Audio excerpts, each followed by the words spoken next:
Hello and welcome to What's Not Gas. Today we're covering Orbea and their releases from Eurobike 2024. They had some releases right before, they had some releases right after. I'll be covering the Orbea Kemen today, their newest SUV urban e-bike, which can also be used as an adventurous trekking bike depending on if you select the Tour or Adventure variation. First things first, let's start with their website, which just received a complete overhaul. If we use the Wayback Machine and go back to the website in June, we noticed that the Kemen page looked like this. The Orbea Kemen visible here with all the information on the bike right below.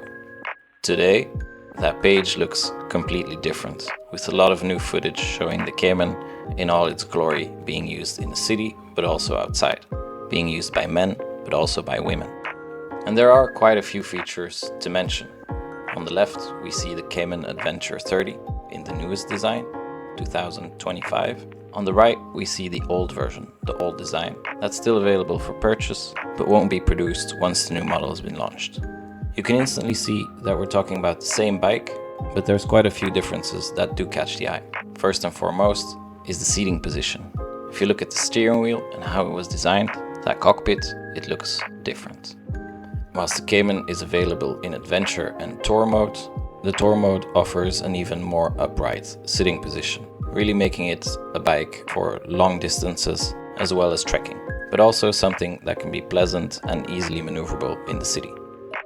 On the rear, we notice that the frame is much less steep than the previous version.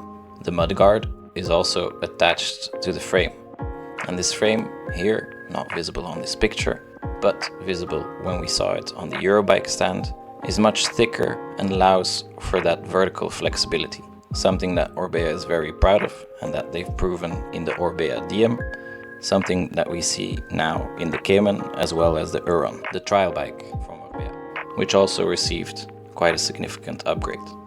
On these pictures, you can clearly see that the steering wheel and the cockpit has significantly changed. The steering wheel has a back sweep and allows for a more comfortable and upright position. You can also see the dropper post, which is a very interesting addition coming from the mountain bike world, but is very useful on bikes like these, especially when you're at a standstill and you're sitting at a height that is slightly too high for you to put your foot down. A big difference from their other urban e-bike, the Orbea DM, is the suspension on the bike. The DM has no suspension, but the Kemen is meant to also go outside of the city, to go off-road and to enjoy an adventurous lifestyle. This suspension makes that possible. Depending on what model you pick, you receive a Shimano EP8 or EP6 motor. Both are highly qualitative and strong performing motors. It should be obvious that the EP8 with 85 Nm is stronger than the EP6 with 65 Nm. Still, for most people, 65 Nm on a mid-engine will be more than enough. Should you need more, then there's always the upgrade to the Kemen 10, the one that carries this EP8 motor, but that's a significant price increase as well. It's available in Kemen 10, Kemen 20 and Kemen 30, with the Kemen 30 being the cheaper option.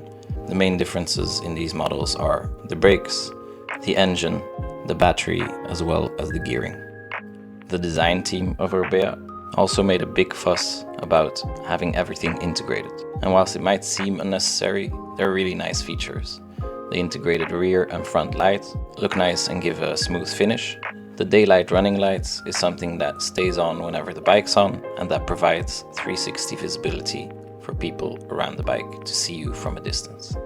For those that didn't notice, the battery, 630 kilowatt hours on the Orbea Kemen 10 and 20, 520 on the Orbea DM 30, is integrated in the down tube. You might not see it, it's very slim and very long, and especially made for Orbea by Shimano. For those that really want to go on those long trips, there's also a range extender that you can mount on the bottle holder and simply plug in to the charging port.